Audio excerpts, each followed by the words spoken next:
ding malalim ang Tagalog. Pupunta ulit tayo ngayon sa English. Dahil minsan may mga English and hindi tayo magkakaroon ng doubt dahil maraming salin. Merong King James, may NIV, NLT, ASV. Ipinapara lang mas lalo nating maunawaan yung sinasabi ng salita ng Diyos sapagkat mahiwaga, full of mystery ang salita ng Panginoon. At kung hindi tayo kinakasihan ng Banal na Santong Espiritu, hindi natin mauunawaan ang salita ng Diyos. At kung wala tayong relasyon sa Panginoon, hindi natin mauunawaan ang sinasabi ng salita ng Diyos. Kaya sa umagang ito, tatlong bagay ang ating pag-uusapan, tatlong bagay ang ating tatalakayin, the benefits of the resurrection. At makikita natin sa 1 Corinthians 15:12 hanggang 23, sa ating binasa, number 1, the benefit of a genuine faith. The resurrection, the benefits of the resurrection is the benefit of genuine faith. So, kumusta yung ating faith? Kumusta yung ating pananampalataya? Pag sinabi nating faith, napakalawak po nito. Napakalalim din nito. At habang tayo ay nagpapalago, habang tayo ay lumalalim sa salita ng Diyos, ganun din na exercise din natin yung ating pananampalataya. Ang pananampalataya natin, minsan tayo ay dinadarang ng Diyos sa apoy. Tinutubog tayo upang sa ganun makita ng Diyos yung pananampalataya natin sa Kanya. Paano tayo nagtitiwala sa Panginoon? Tayo ba'y magtitiwala lang sa Diyos sa panahon na tayo ay punong-puno? Yun ba yung ating pananampalataya? Nananampalataya tayo dahil tayo ay punong-puno? Paano kung wala na tayo? Kumusta yung ating pananampalataya? Mananampalataya pa rin ba tayo sa panahon na tayo ay wala? Sa panahon na tayo ay nasa mga sitwasyon na minsan parang tayong sabi sa mundo ay binagsakan ng langit at lupa. Kumusta ang ating pananampalataya? But dito sa atin sa umagang ito, makikita natin mula sa ating binasa. Sabi sa number 1, Christ is not risen. So dito, Tagalog nating ano? Yan. So sabi dyan, verse 13, babaybayin natin ang bawat nabasa natin. So verse 13, praise God. Hallelujah. Verse 13, kung totoong walang muling pagkabuhay, ito'y nangangahulugang kahit si Kristo, hindi rin muling binuhay. So nakita natin mula sa binasa natin kanina, kung si Kristo ay hindi nabuhay, o kung si Kristo ay hindi muling binuhay. Ano sabi doon?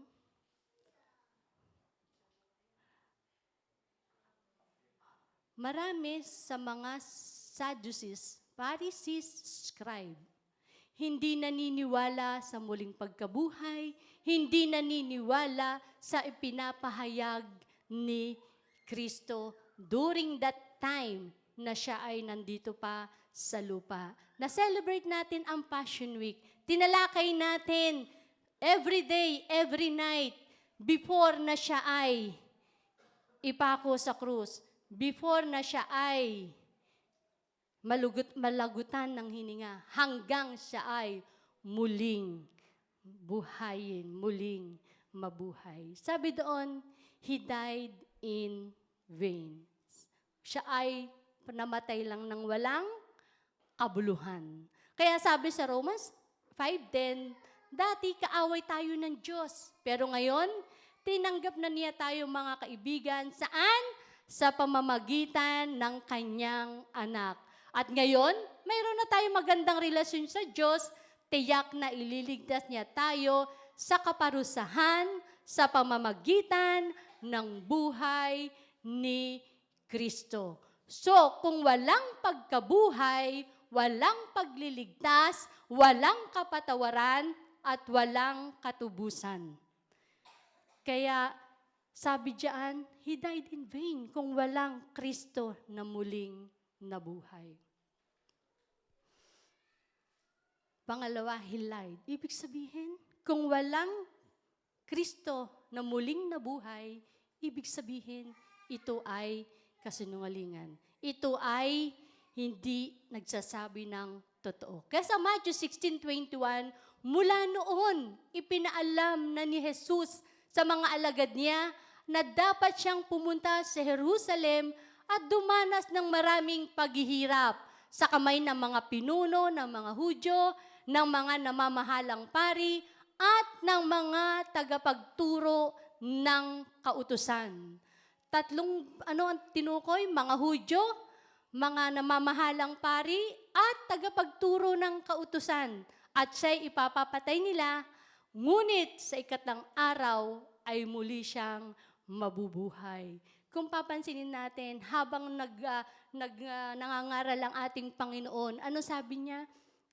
Sabi nila, gibain nyo man yan, pero sa ikatlong araw, yaan ay muli kong itatayo. Sapagkat ang mga Hudyo, mga Pariseo, mga Saduceo, Skriba, ay nakatingin saan? Sa natural na paningin. Hindi sila nakatingin sa espiritual na kalalagayan. Sapagkat ito ang ipinapangaral ng ating Panginoon. Hindi ang nakikita kung hindi ang kaharian ng Panginoon. Kaya nga sabi, walang kabuluhan ng kamatayan ni Kristo at siya ay nagsisinungaling lang. Pero sa simula pa lamang na siya ay pahirapan. Sa simula pa lamang, hindi niya na inilihim na siya sa ikatlong araw, siya ay muling mabubuhay. And He had no power to save. Kung walang Kristong namatay at muling nabuhay, wala siyang kapangyarihan na magligtas. Kung walang Kristong nabuhay after 3 days, wala tayo ngayon dito. And certainly cannot save today. At maging sa panahon natin ngayon, hindi siya makapagliligtas kung siya ay hindi nabuhay na muli. Number 2, our preaching is a waste of time. Sabi diyan, at kung si Kristo hindi muling binuhay, walang kabuluhan ang aming pangangaral. Mahirap mag-aral ng salita ng Diyos, mahirap maghayag ng salita ng Diyos, madaling magsalita sa amin sarili, sa ating sarili, sa human will, sa human mind. Pero ang magsalita tayo na mula sa Panginoon ay hindi ganun kadali. Kaya nga ang sabi, our preaching is a waste of time. Mahirap maghayag ng salita ng Diyos. So kung aming pangangaral ng salita ng Diyos ay hindi naging nabuhay si Kristo, baliwala. Baliwala ang aming pangangaral, sabi ni Apostol Paul. Baliwala din ang aming pangangaral sa inyo, pagpapahayag ng salita ng Diyos sa inyo kung walang Kristo na muling na buhay. Masarap humilata sa bahay, lalo ngayon malamig. Amen? Masarap yung paisi-isi. Pero hindi ito ang nais ng Panginoon. Amen? Our preaching is a waste of time. Kung walang Kristo na muling nabuhay. Number 3, our faith is foolish. Sabi sa 14, at kung si Kristo hindi muling binuhay, walang kabuluhan maging ang inyong pananampalataya. Naligtas tayo sapagkat tayo'y nanampalataya na may Kristo na namatay, inilibing sa ikatlong araw, ay muling nabuhay. Nasaksihan natin? Nasaksihan nyo? Nasaksihan ko? No. Sapagkat sinabi ng salita ng Diyos. Nabasa ng mismo ng ating mga mata. Spiritual eyes, even ang ating spiritual ears. Maraming nangaral. Ako po ay bunga ng evangelism sa labas. Bunga ako ng pag-iibanghelyo. Kaya napakahalaga na tayo ay mag-ibanghelyo. Hindi natin kinakailangan i-perfect ang ABC, ang EE. Buhay mo, kapatid ko, ay isang testimony ng kaligtasan ng Diyos na ginawa sa iyong buhay. John 3:16, anong ginawa ng Diyos sa iyo sa John 3:16? Nakapagbahagi ka na ng iyong pananampalataya sa iyong pamilya, kaibigan, kapatid, at dahil yan sa pananampalataya, tayo ay naligtas. Hindi dahil lang sa nakita natin, kundi nakita natin, narinig natin, nabasa natin ang ginawa ng Diyos 2,000 years ago. For all Christians are liars. Sabi sa 15, at hindi lamang iyan, lalabas din kaming mga bulaang saksi tungkol sa Diyos dahil ipinapahayag namin na muli niyang binuhay si Kristo. Ngunit talagang walang muling pagkabuhay ng mga patay, totoo ngang hindi niya muling binuhay si Kristo. Ibig sabihin, yung ating pananampalataya ay magiging walang kabuluhan, maging ang pangangaral, so maging ang tayong mga Kristiyano ay lalabas na hindi nagsasabi ng totoo. Tayong mga Kristiyano magsasabi na tayo ay bulaang saksi patungkol sa Diyos. Kaya kung walang pagkabuhay na mga muli, tayo ngayon ay sasabihin mga sinungaling, mga bulaang tagapaghayag ng sinasabi ng Diyos. Yan, napakahalaga po mga kapatid, na tayo ay maging maging tagapag-aral ng salita ng Diyos. So hindi lang tayo tagapakinig, kailangan din tayong magbasa para nang sa gayon may ma-encounter tayo.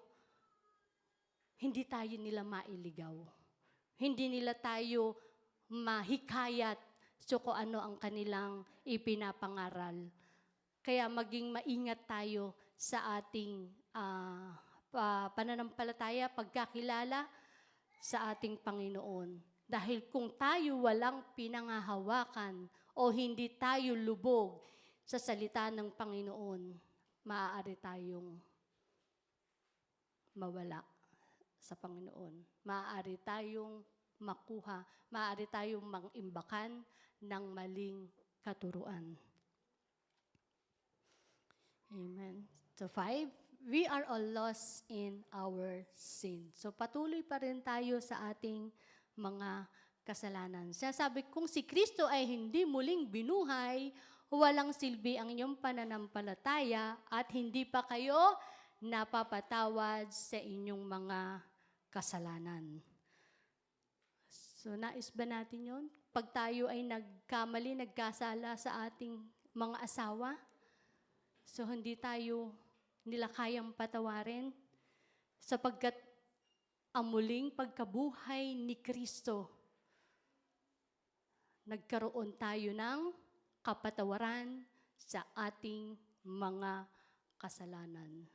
So muling pagkabuhay ng ating Panginoon, nagkaroon tayo ng mas lalong lumalagablab, nagiinit ng pag-ibig sa Panginoon. Kung walang Kristo na muling nabuhay, maaaring tayo ngayon ay nasa mundo ba? Ano yung nasa mundo? So alam na natin, tayo ay namumuhay ng nasa mundo.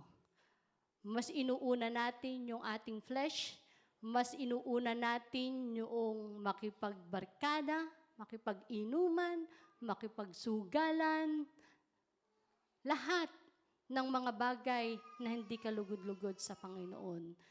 Yan, yung mga bagay na nasa mundo, na kung saan namumuhay pa sa kasalanan. Pero salamat sa muling pagkabuhay ni Kristo, nagkaroon tayo ng kapatawaran, nagkaroon tayo ng katubusan. Kaya nga sabi sa Romans 10:9 na kung ipapahayag mo na si Jesus ay Panginoon at sasampalataya ka ng buong puso na muli siyang binuhay ng Diyos, maliligtas ka. Maliligtas ka. Sabi niya, a dead Savior can save no one. So, walang patay na tagapagligtas na kayang magligtas.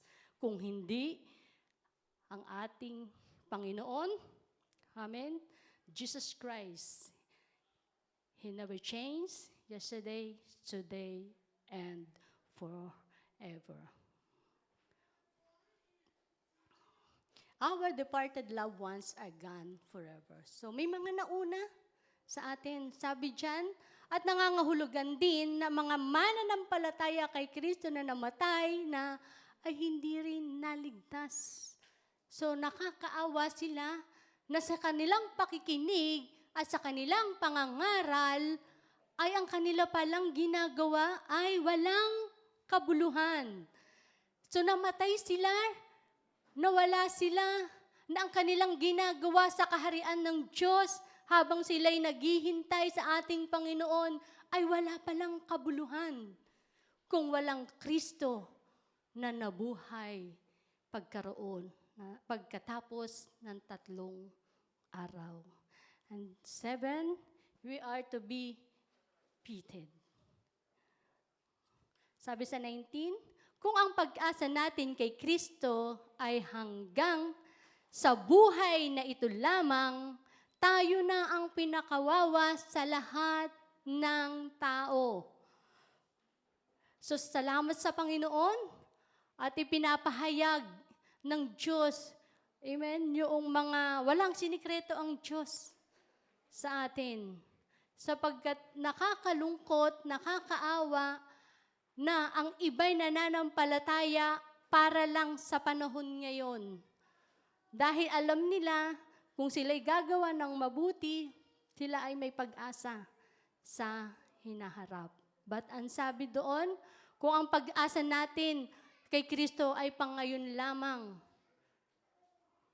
walang halaga ang muling pagkabuhay ni Kristo doon sa bundok ng Kalbaryo. Ano sabi? Tayo ang pinakakawawa sa lahat ng tao. But to God be the glory, because God, He is risen. Nabuhay siya para sa iyo at para sa akin.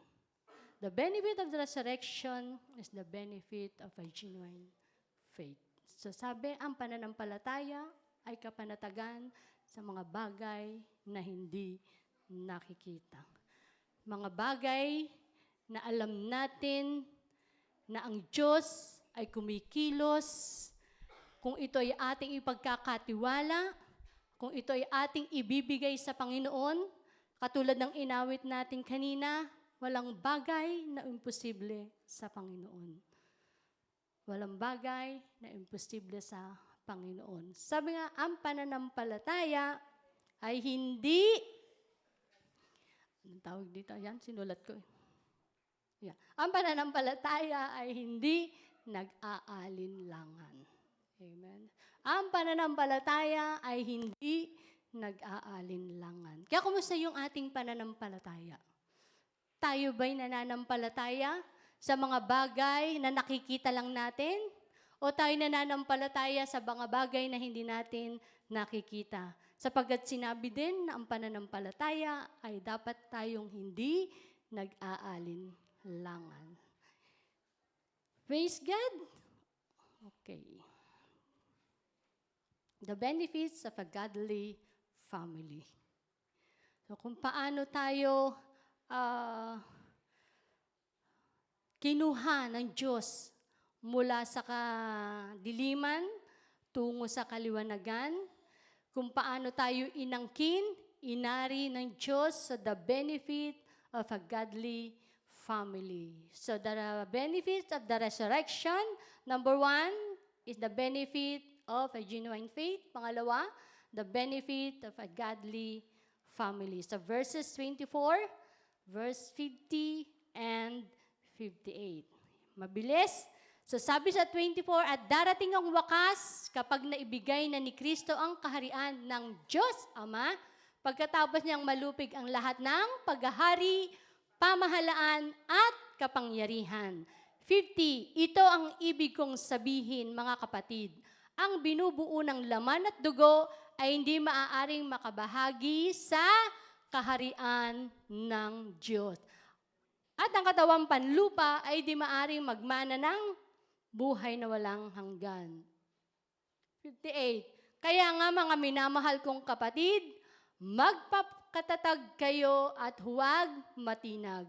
Maging masipag kayo sa paglilingkod sa Panginoon. Dahil alam ninyong hindi masasayang ang inyong paghihirap para sa Kanya. Our first father Adam was dead and sin. Sabi sa Romans 5:12, noon nagkasala si Adan, pumasok ang kasalanan sa mundo, ang kasalanan niya ay nagdulot ng kamatayan, kaya mula noon ang lahat ng tao ay namatay dahil ang lahat ay nagkasala. So kung babalikan natin ang Genesis, the creation, diba?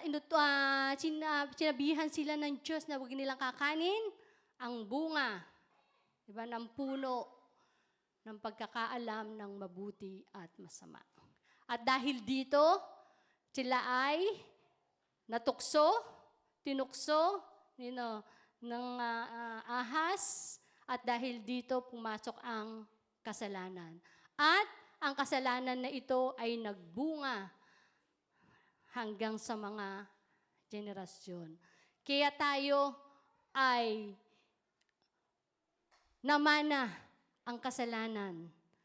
Namana ang kasalanan dahil ang unang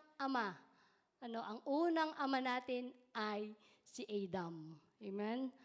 So nakita natin dyan at nagkasala, ito ay nagpasalin-salin sa atin. And our God is called Father. Our God in heaven is called Father. Sabi dyan, at darating ang wakas kapag naibigay na ni Kristo ang kaharian sa Diyos Ama, pagkatapos niyang malupig ang lahat ng paghahari, pamahalaan, at kapangyarihan. So kung meron tayong Ama na nagbunga ng ating, sabi nga dyan, na ang lahat ng tao ay namatay at nagkasala, at tayo nagkaroon ng Ama sa langit, na kung saan, amen, ay nakita natin yung kanyang pag-ibig. Sa John 3:16, ibinigay naman ni Kristo ang kanyang buhay sa iyo at sa akin, at naging bahagi ng pamilya ng Diyos. Kaya we are called brethren. Verse 50, ito ang ibig kong sabihin, mga kapatid, ang binubuo ng laman at dugo ay hindi maaaring makabahagi sa kaharian ng Diyos. At ang katawang panlupa ay hindi maaaring magmana ng buhay na walang hanggan. Ito panlupa, tayo nasa flesh.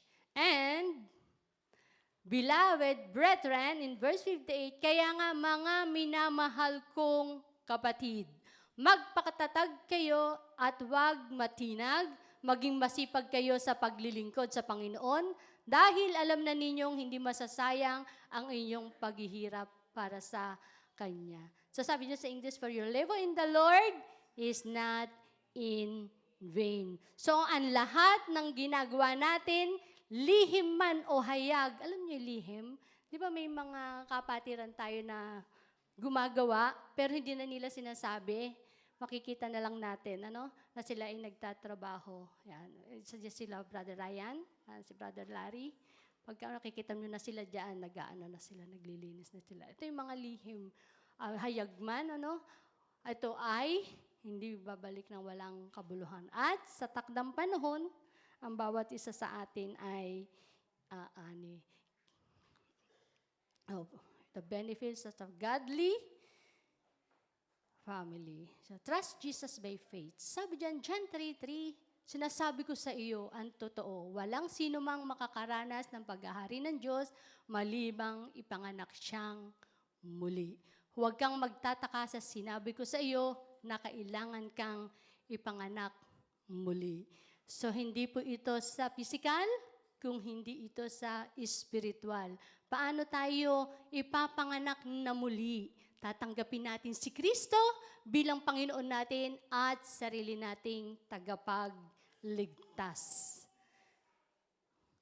Kaya sabi sa John 1:12-13, gayunman ang lahat ng tumanggap at sumampalataya sa Kanya ay binigyan niya ng karapatang maging anak ng Diyos. Naging anak sila ng Diyos, hindi saan sa pamamagitan ng pisikal na pagkasilang. Dahil sa kagustuhan ng laman o kalooban ng tao, kung hindi ng Diyos. So, tanong natin ang ating mga sarili, no? Kung tayo wala pang relasyon sa Panginoon, so ang sabi ng Diyos ay tatawagin tayong anak kung tayo ay may relasyon sa Diyos. Tatawagin tayong pamilya ng Diyos kung tayo tinanggap natin siya bilang Panginoon at sariling tagapagligtas. Our part of a new family, we are partaker of all that family has to offer. So tayo ay nagkaroon ng bagong pamilya. Tayo ay may natural family, no? Yung pamilya natin. Ngayon, ito ay pamilya natin sa iglesia. So sabi ng our new family, He is prosperous. Deuteronomy 8:18. Subalit alalahanin ninyo ang Panginoon na inyong Diyos ang siyang nagbigay sa inyo ng kakayahang maging mayaman. At ginawa niya ito para matupad niya ang kasunduang pinangako niya sa inyong mga ninuno, katulad ng ginawa niya ngayon. Kaya sabihin mo sa iyong kaliwat kanan, mayaman ka kapatid. Amen? So mayaman tayo. Kaya kumusta tayo sa harapan ng Diyos? Kumusta yung presensya ng Diyos sa atin? Masasabi ba natin na tayo ay mayaman? So magiging mayaman tayo dahil alam natin ang Diyos ang nagbigay ng lahat ng bagay. Kaya sabi niya dyan, He owns everything. Amen? So, He is generous. At bilang mga anak, sa Romans 8:17, mga tagapagmana tayo ng pagpapalang inilaan ng Diyos para sa mga anak niya. At kayo'y kasama ni Kristo na magmamana ng mga inihanda ng Diyos para sa Kanya. Sapagkat kung magtitiis tayo kasama ni Kristo, makakasama rin tayo sa Kanyang kalwalhatian. Kumusta tayo sa pagtitiis? Amen? So, tayo ba ay nagtitiis ng tunay na pagtitiis? Kaya nga, ang sabi daw, makakasama tayo sa Kanyang kalwalhatian. At ito, sabi diyan ay, muli sabi mo sa iyong kaliwat kanan, tagapagmana ka ni Kristo. Amen? Praise God. Di ka lang mayaman, tagapagmana ka pa. Saan ka pa? Amen?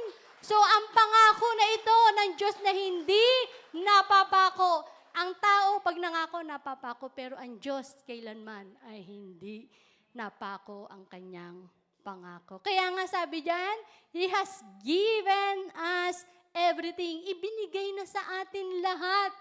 So, kumusta tayo? Ibinigay na minsan sa atin, pag natanggap na, umaalis na tayo.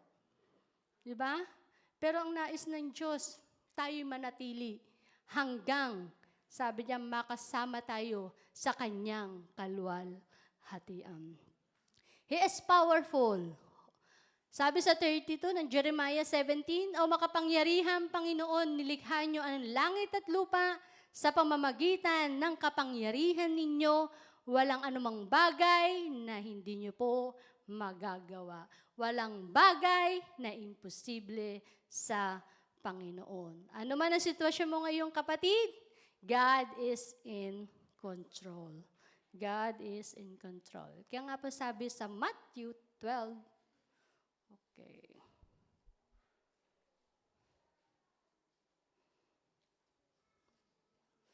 Okay, Matthew 12. So, malapit na tayo matapos. Matthew 12, 48 to 50.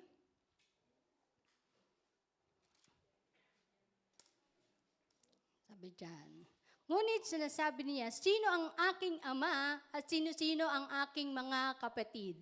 Itinuturo niya ang kanyang mga alagad at sinabi, sila ang aking ina at mga kapatid. 50, sapagkat ang sino mang sumusunod sa kalooban ng aking ama at na nasa langit, iyon ang aking ina at mga kapatid.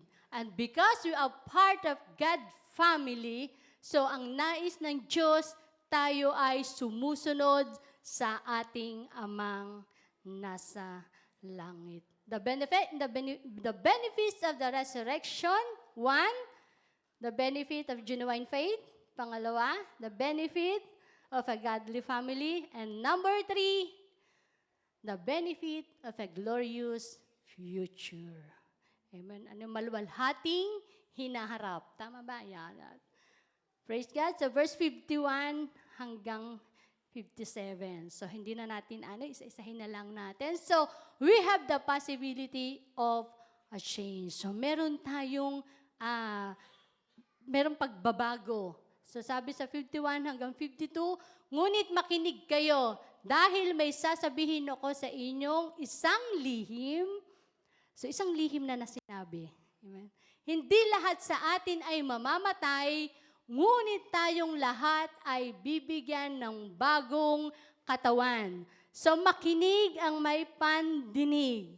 Okay, so medyo malalim ang ating pinag-aaralan, ngunit tayong lahat ay bibigyan ng bagong katawan. Nuulitin ko, 51, ngunit makinig kayo dahil may sasabihin ako sa iyong isang lihim.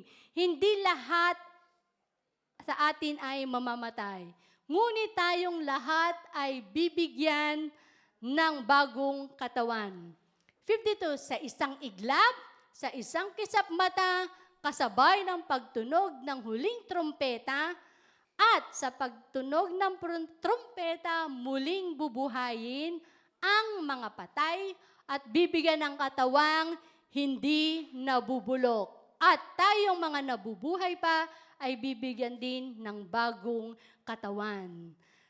Ang pagkabuhay ni Kristo, after 3 days, the resurrection of Jesus, binigyan tayo ng benepisyo ng maluwalhating kinabukasan, ng maluwalhating hinaharap, the glorious future. So makikita natin dito kung ano ang nangyari sa ating Panginoon, ganun din ang mangyayari sa ating pagbabago. Kaya ang sabi diyan, hindi lahat sa atin ay mamamatay, ngunit tayong lahat ay bibigyan ng bagong katawan. So hindi itong katawan na ito, kung hindi ito ay babaguhin. At sa isang iglap, isang kisap mata, kumisap mata nga kayo, paano isang kisap mata? Ang bilis, wala pang, Basta isang kisap mata, sabi diyan, kasabay ng pagtunog ng trompeta.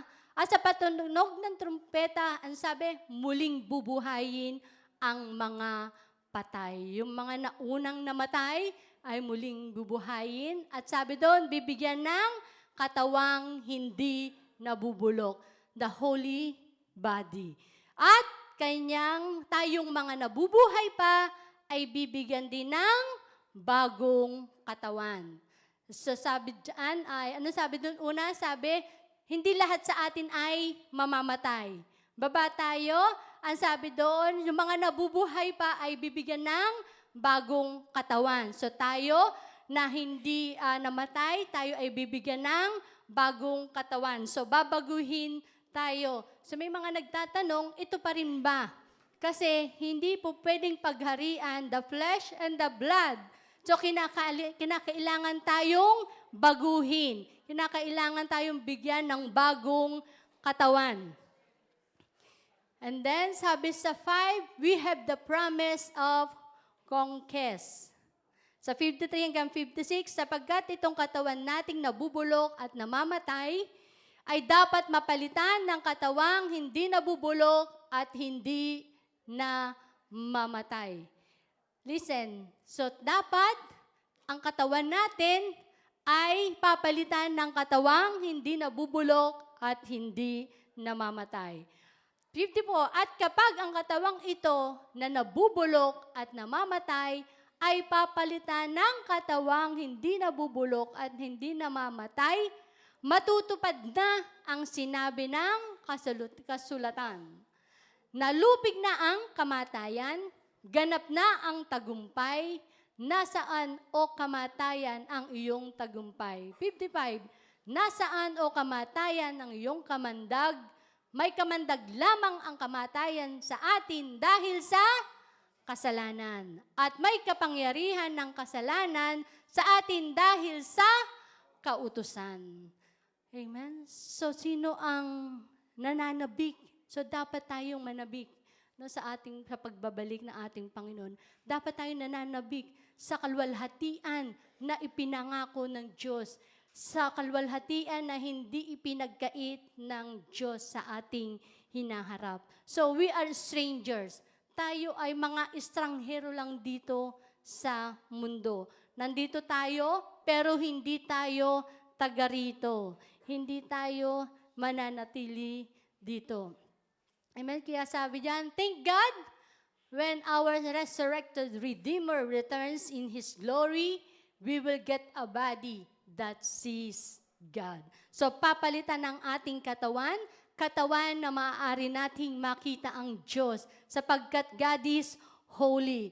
We will not only be with Jesus when He returns, but we will be like Jesus when He returns. Ang sabi po sa 1 John 3 hanggang 1 to 3, isipin ninyo kung gaano kadakila ang pag-ibig ng Diyos Ama sa atin. Dahil sa dakilan niyang pag-ibig ay tinawag na tayong mga anak niya. So, tingnan mo muli ang iyong kaliwat kanan. Anak siya ng Diyos. Amen? At tunay nga tayong mga anak niya. At dahilan kung bakit hindi tayo kilala ng mundo ay dahil hindi nila kilala ang Diyos. 2, mga minamahal, mga anak na tayo ng Diyos. Sabi mo sa iyong sarili, anak na ako ng Diyos.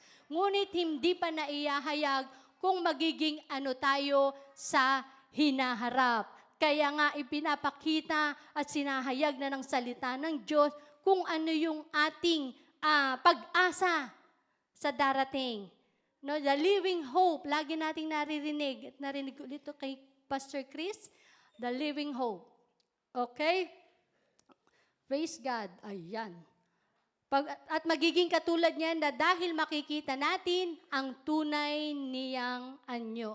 Kaya ang sino mang may ganitong pag-asa kay Kristo ay nagsisikap, linisin ang kanyang buhay upang maging katulad ito ng buhay ni Kristo na malinis. Kaya nga pagsumikapan natin, no, ibig sabihin, pag sumikapan, talagang dinidesire natin. Nagpupursue tayo. It's our motivated. Ang ganda ng topic ng mga kababaihan kanina, motivation and growth.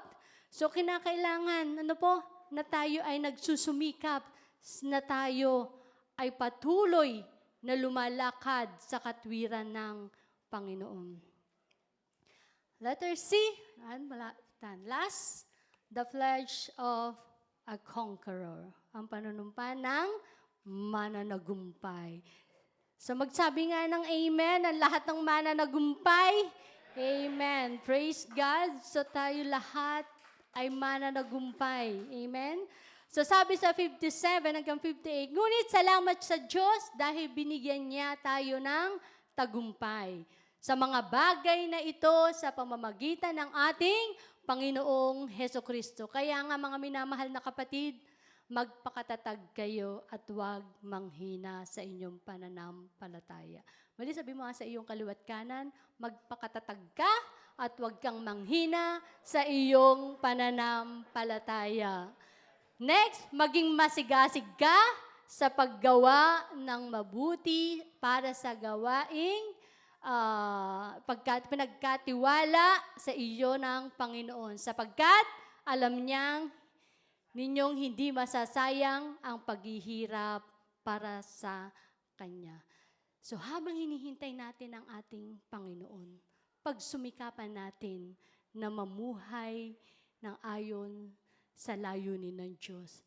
Pagsumikapan natin na lumakad sa katwiran ng Diyos habang hinihintay natin ang pagbabalik ng ating Panginoon. Conclusion. The benefits of resurrection, the benefits of genuine faith.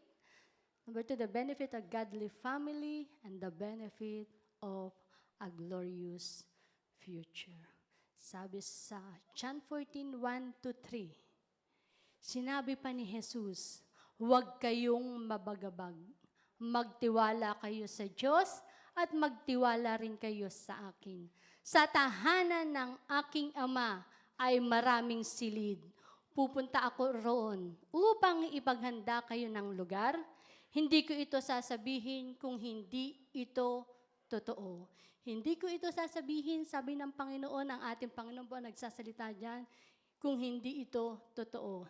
3, kapag naroon na ako at naipaghanda na kayo ng lugar, babalik ako at isasama kayo upang kung nasaan ako ay naroon din kayo. The question I want to ask you today is this. Is Jesus alive in you? Amen? Buhay ba ang Diyos sa atin? Has His resurrection become your resurrection? Are you benefiting from the benefits of the resurrection? Hallelujah. Nandiyan ko pong bawat isa na tumayo. And yan, praise God. So, natatawagin ko si Pastor Randy mamaya-maya. Hallelujah. Ama, sa pangalan po ng iyong anak na si Jesus muli, maraming salamat, O Diyos, sa iyong mensahe sa araw na ito. Naihayag na, O Lord God, ang iyong salita. At ang dalangin ko, patuloy na ikaw ang mangusap, Panginoon, sa iyong bayan. At hayaan mo, Panginoon, na ang ginawa mo doon sa bundok ng Kalbaryo, ang iyong muling pagkabuhay upang kami bigyan ng buhay na walang hanggan, kaligtasan, kapayapaan, kagalingan, Panginoon, at katubusan, Panginoon, O Lord God, ay patuloy na maranasan ng iyong bayan. Kaya, O Lord God, maraming pong salamat sa araw na ito, O Diyos. Kaya wala kaming sasabihin, O Lord God, kung hindi, to God be all the glory.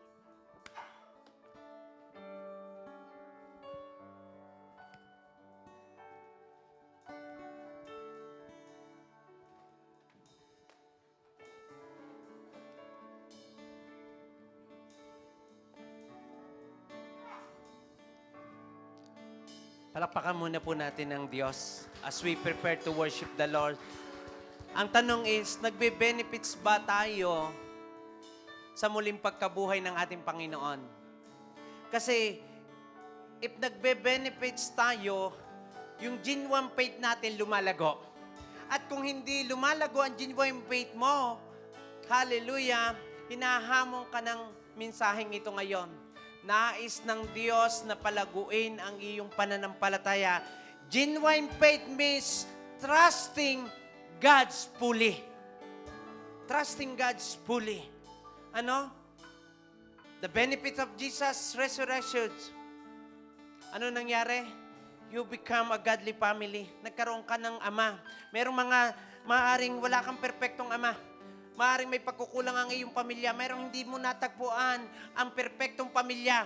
Ang good news is, when you accept Jesus Christ and when you believe that Jesus Christ resurrected, hallelujah, you find God's family. Lagi natin sinasabi rito, we are family. And many of us maybe, hindi mo napipil na ikaw ay pamilya ng Diyos. Be honest. Tatanungin ko kayo personally, hindi nyo ba napipil na kayo ay pamilya ng Diyos? Hindi nyo ba napipil na para bang mahal kayo ni brother and sister bilang kapatid sa Panginoon? But right now, if you believe that Jesus Christ resurrected from the dead, it is the time na buksan ng Diyos ang iyong puso upang maramdaman mo na meron tayong Abba Father, na merong tagumpay sa muling pagkabuhay. ng ating Panginoong Hesus Kristo. Kapatid ko sa Panginoon, maaring ikaw ay natatakot sa kamatayan. Pero magandang balita sa mga Kristiyano, it is a promotion from the Lord. Kung ikaw parang ang feeling mo hindi perfecto yung iyong body, lagi kang may kulang, hallelujah, may pangako ang Diyos. Papalitan niya ang ating katawan ng katawang hindi nasisira. Kaya kapatid ko sa Panginoon, as we continue to worship the Lord, no? Magpasiyasat tayo ngayon. Kasi maganda na ano natin yung benefit of Jesus resurrection. Kumusta tayo? Buhay ba tayo when we worship the Lord? O parang nakapatay lang tayo? Kumusta tayo ang ating pananampalataya? Kumusta naman ang turing mo sa kapwa, sa ating mga kapatid sa Panginoon? Nararamdaman ba nila na feeling mo na kapatid sila? If not, this is the time. Hallelujah.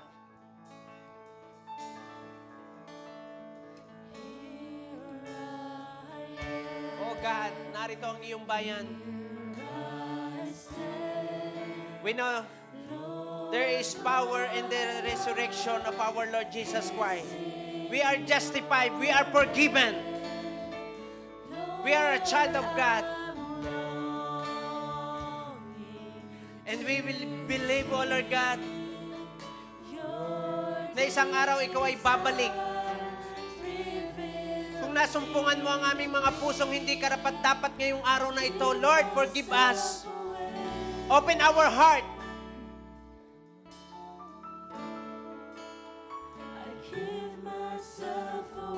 Every time we sing this song, tell to yourself, I give myself away. Hallelujah. He wants your genuine faith.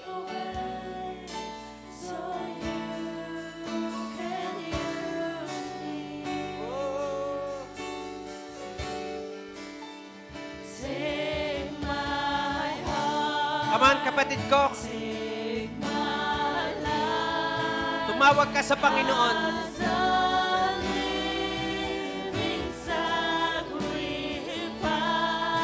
Hindi mo maranasan ang pag-ibig ng Diyos. Dahil may nakalagay na pader dyan sa puso mo. Believe His name. Believe the resurrection of our Lord Jesus Christ. Brother and sister, rise up! I give myself away so you can use me. I give myself away.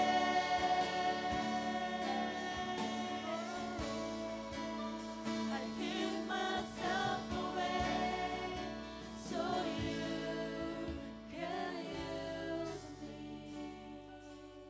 Give yourself to Him upang magamit ka niya mightily. My life is not my own, so you I belong.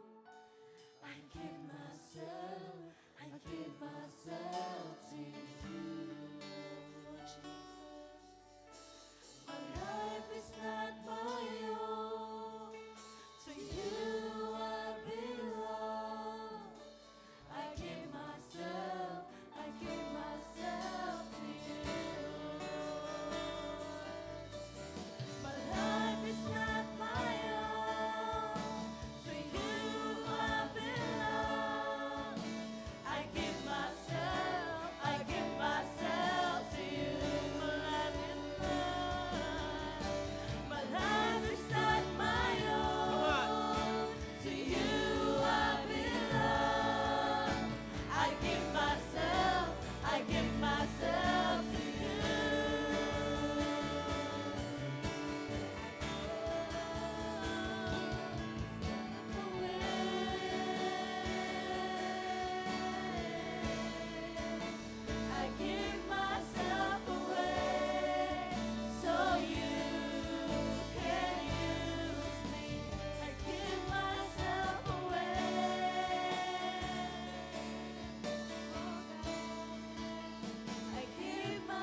Kapatid ko, ngayong tanghaling ito, hindi tayo lalabas sa lugar na ito na hindi totoong pananampalataya ang tinatanggap mo. Hindi ka lalabas sa lugar na ito na ang feeling mo, you are not belong to this church, especially to God's family. Hindi ka lalabas sa lugar na ito na hindi nagbe-benefits sapagkat nais ng Diyos na buhayin muli ang iyong patay na kaugnayan sa Panginoon. Ngunit may kailangan tayong gawin. Sinabi ng kanyang salita, ang sino mang tumawag sa akin, hindi ko itataboy. Sinabi ng kanyang salita, ang sino mang sumampalataya ay hindi mapapahiya. Kaya sa maiksing panalangin ito, kapatid ko sa Panginoon, if you feeling na yung iyong pananampalataya ay mahina, hindi nakikita ang iyong pananampalataya ay nakabase sa tao o sa iyong mga gawa, it is the time na ang iyong pananampalataya ay ilagay mo sa salita ng Diyos. At ang pananampalataya ay pakikinig at pakikinig ng salita ng Diyos. If you are not feeling that you are a child of God, sinabi ng salita ng Diyos, ang nakay Kristo, pinagkalooban niya silang tawaging kanyang mga anak. Kaya kapatid ko sa Panginoon, sumabay ka sa maiksing panalangin ito. Kung nangungusap ang Diyos sa iyo, maaaring nahihirapan kang maunawa ng mensahe. But right now, it is the time to call in the name of the Lord. Sumabay ka sa maiksing panalangin. Tayo po yumuko sandali. Huwag kang titingin sa kaliwa o sa kanan mo. If you believe that there is power in the name of Jesus, if you believe that there is power in Jesus' resurrection, there is no hindrances upang hindi ibukas ng iyong mga labi. Sapagkat ang taong sumasampalataya sa Panginoon ay ibinubukas ng kanyang labi na nagmumula sa kanyang puso. Kaya sa maiksing panalangin ito, kapatid ko sa Panginoon, makakaasa kang ang kapangyarihan ng muling pagkabuhay ni Jesus ay mararamdaman mo right now. So sa maiksing panalangin ito, sumabay ka sa akin sa maiksing panalangin. Panginoon, lakasan mo. Every time na ang Diyos ay tumatawag siya in public. Kaya huwag kang titingin sa kaliwa. It is your personal commitment. Maybe maraming mga taong nais iparamdam na pamilya ka pero hindi mo nararamdaman ito. It is the time to pray to the Lord. Sabihin mo sa panalangin, Panginoon, ngayong araw na ito, nais kong maranasan ang totoong pananampalataya at ang pananampalataya sa iyong salita at sa aming Panginoong Hesukristo na siya'y siya'y namatay para sa ikapapatawad ng aming mga kasalanan. At ikaw, Panginoon, muling nabuhay upang bigyan ako ng buhay kaaya-aya sa iyong harapan. Inaamin ko pong ako'y nagkasala. Inaamin ko pong nanghina ang aking pananampalataya. Inaamin ko po, Panginoon, na kailangan kita. Kaya dagdagan mo po ang aking pananampalataya ng kaligtasan sa pamamagitan ng iyong salita. Tinatanggap kita bilang Panginoon ko at tagapagligtas ng aking buhay. Panginoon ng aking pananampalataya, Panginoon ng aking pamilya, at Panginoon ng lahat-lahat sa aking buhay.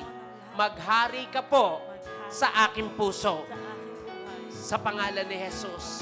Panginoon, kung ikaw naman, you feel na ang pamilya, parang you are not belong as a family of God. Maybe nagdadoubt ka kung ikaw ay anak ng Diyos. Right now, sumabay ka sa akin sa panalangin. Panginoon, tinanggap kita bilang Panginoon ko at tagapagligtas. But sometimes I feel alone. Feeling ko nag-iisa ako.